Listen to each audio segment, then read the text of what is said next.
तो खेती का बजट और मॉडल समझने के बाद अब उस सवाल पर आते हैं जो शायद सबसे ज्यादा परेशान करता है। आज हम सरकारी योजनाओं की उस सच्चाई को जानेंगे जो जमीन पर असल में काम करती हैं। हाँ, यही वो सवाल है।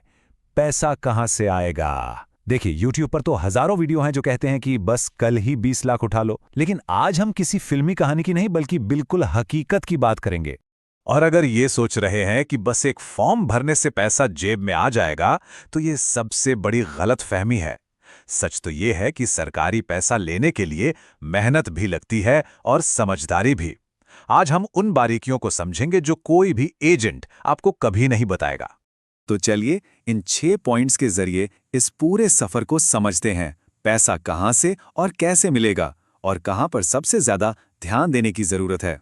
चलिए, सबसे पहली और सबसे पॉपुलर योजना से शुरू करते हैं।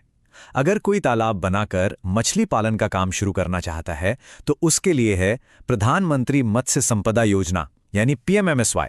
अब इस स्लाइड में जो चीज है वो वाकई दिलचस्प है। ये है सब्सिडी का पूरा गणित। अगर कोई सामान्य श्रेणी में आता है तो उसे प्रोजेक्ट की लागत का 40% वापस मिल जाएगा।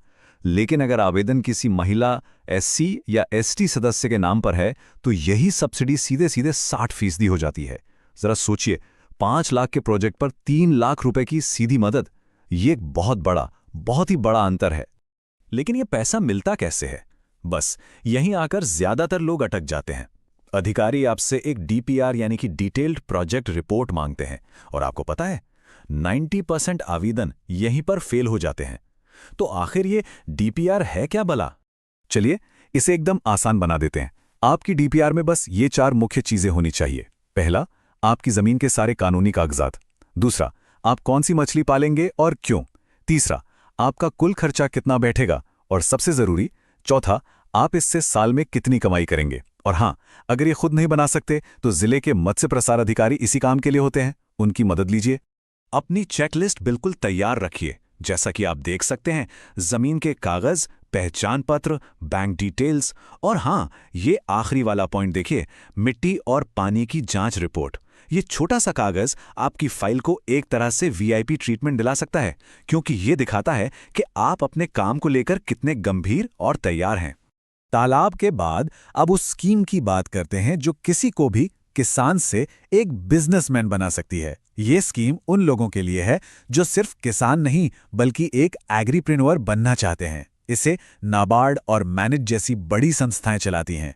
इस स्कीम का नाम है AC एंड ABC। जरा इस स्लाइड पे एक नजर डालिए।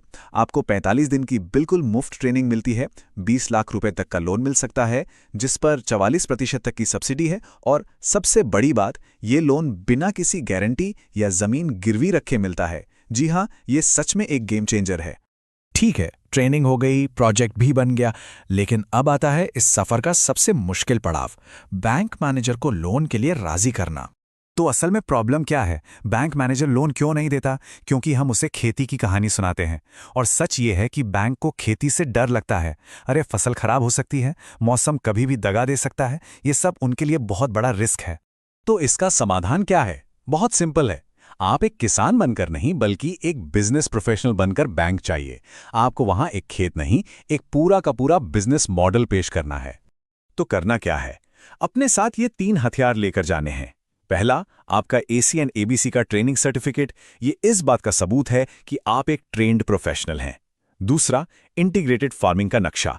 इससे मैनेजर को समझाइए कि अगर मछली पालन में नुकसान हुआ तो पोल्ट्री बचा लेगी, और अगर पोल्ट्री में नुकसान हुआ तो सब्जियां बचा लेंगी।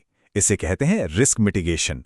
और तीसरा, आपकी वो दमदार DPR जो अगले 5 साल का पक्का मुनाफा दिखा रही हो। लेकिन अगर कोई AC एंड BC के लिए एलिजिबल नहीं है तो क्या उसके लिए कोई रास्ता नहीं? अरे, घबराने की बिल्कुल जरूरत नहीं। उनके लिए सरकार ने किसान क्रेडिट कार्ड यानी KCC का दरवाजा खोल रखा है। और यकीन मानिए, भारत में रोजमर्रा के खर्चों के लिए इससे सस्ता लोन कहीं भी नहीं मिलेगा। KCC पर जो असरदार ब्याज दर है वो है सिर्फ 4%। हाँ, बिल्कुल सही सुना। जैसा कि आप यहां देख सकते हैं, इसका असली ब्याज तो 9% होता है। लेकिन अगर आप समय पर पैसा चुकाते हैं तो केंद्र और राज्य सरकारें मिलकर आपके बोझ को कम कर देती हैं। मतलब आपको देना होता है सिर्फ 4% ब्याज। और ये लोन है आपके रोज के खर्चों के लिए, जैसे बीज, दाना वगैरह। हमने अवसरों की तो खूब बात कर ली, लेकिन अब उन गलतियों को समझना बहुत जरूरी है जिनकी वजह से 99% लोन एप्लीकेशन खारिज हो जाती हैं। 3 सबसे बड़े कारण हैं। पहला, खराब सिबिल स्कोर। अगर पहले कभी कोई छोटा मोटा लोन भी टाइम पर नहीं चुकाया है तो बैंक आप पर भरोसा नहीं करेगा। दूसरा, जमीन पर कोई कानूनी विवाद। बैंक ऐसी जमीन पर पैसा क्यों लगाएगा जो खुद कोर्ट कचहरी में फंसी हो। और तीसरा, अपनी डीपीआर में कमाई को बहुत ज्यादा बढ़ा चढ़ाकर दिखाना। बिल्कुल हकीकत के करीब रहिए, क्योंकि बैंक का अधिकारी इसे तुरंत पकड़ लेता है। दोस्तों, पैसा है, स्कीमें हैं और मॉडल भी है। अब बस एक चीज की कमी है, आपकी तरफ से एक शुरुआत की। हमेशा याद रखिए, सरकार भी मदद उन्हीं की करती है जो खुद अपनी मदद करना जानते हैं। ये सिर्फ एक कहावत नहीं है, बल्कि सरकारी योजनाओं का मूल मंत्र है। अब घर से निकलिए, अपने ब्लॉक के मत्स्य विभाग जाइए, नाबार्ड की वेबसाइट देखिए। रास्ता अब आपके बिल्कुल सामने है। सवाल ये नहीं है कि क्या करना है, सवाल ये है कि आप अपना पहला कदम कब उठा रहे हैं।